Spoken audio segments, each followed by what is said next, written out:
Monsoon का season Uttarakhand में बड़ी तबाही लेकर आया। इसका अंदाजा इसी बात से लगाया जा सकता है कि इस बार मानसून में अब तक वर्षा 574 mm दर्ज की गई।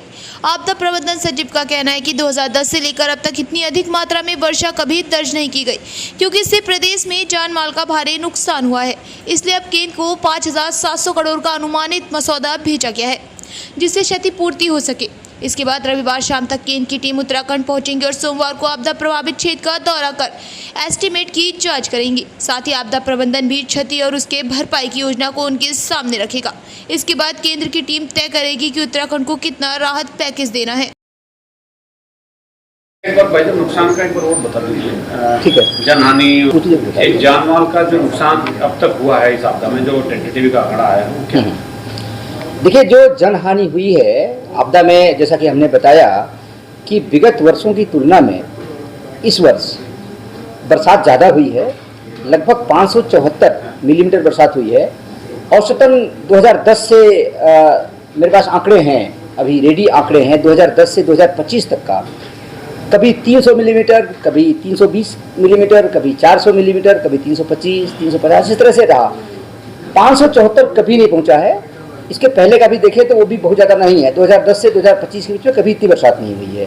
तो बरसात ज़्यादा होने के कारण राज्य में नुकसान बहुत ज़्यादा हुआ है। इस वर्ष प्राकृतिक आपदा से लगभग 79 कुल मृत्यु हुई है अब तक। करीब 115 लोग घायल हुए हैं। कुछ लोग मिसिंग चल रहे हैं, जिनकी संख्या लगभग 90 है। हालांकि इसमें से जैसे कुछ आंकड़े थे मिसिंग के, कुछ लोग हम दिखा रहे थे कि वो पौड़ी में भी मिसिंग दिखाए जा रहे थे और उत्तरकाशी में मिसिंग दिखाए जा रहे थे। बाद में जब दोनों को हमने मिलाया तो देखा कि वो कॉमन थे।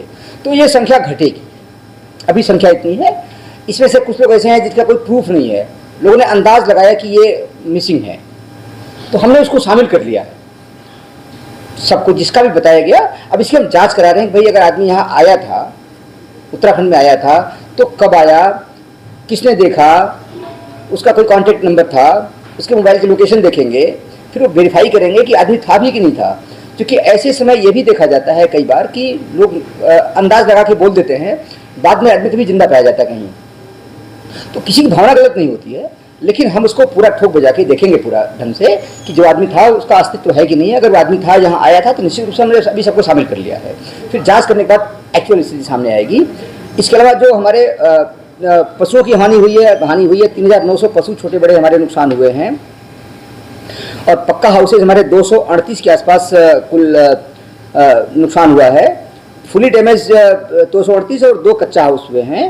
और जो आंशिक क्षतिग्रस्त हुए हैं 2,835 के आसपास पक्का और 402 कच्चा। इसके अलावा कुछ दुकानें हमारे नुकसान हुई हैं, कुछ होम स्टेज नुकसान हुए हैं। तो इस तरह से नुकसान है, उसका भी आकलन किया है। तो जो टीम आएगी, टीम बाकी चीज़ों के साथ में यह भी देखेगी कि एक तो नुकसान डायरेक्ट हो गया, एक कुछ इनडायरेक्ट नुकसान होता है। जैसे यात्रा हमारी बंद है।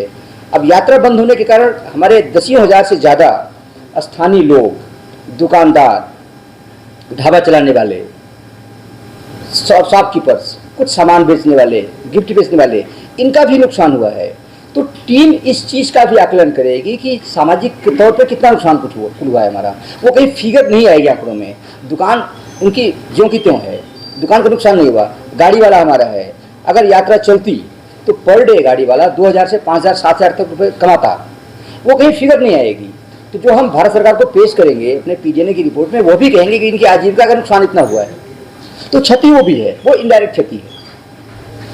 तो ओवरऑल क्या नुकसान हुआ है उसको देखते हुए हम भारत सरकार से ओवरऑल हम डिमांड करेंगे पीजीएनए के बाद कि हमें इस चीज़ में असिस्टेंस चाहिए होगा।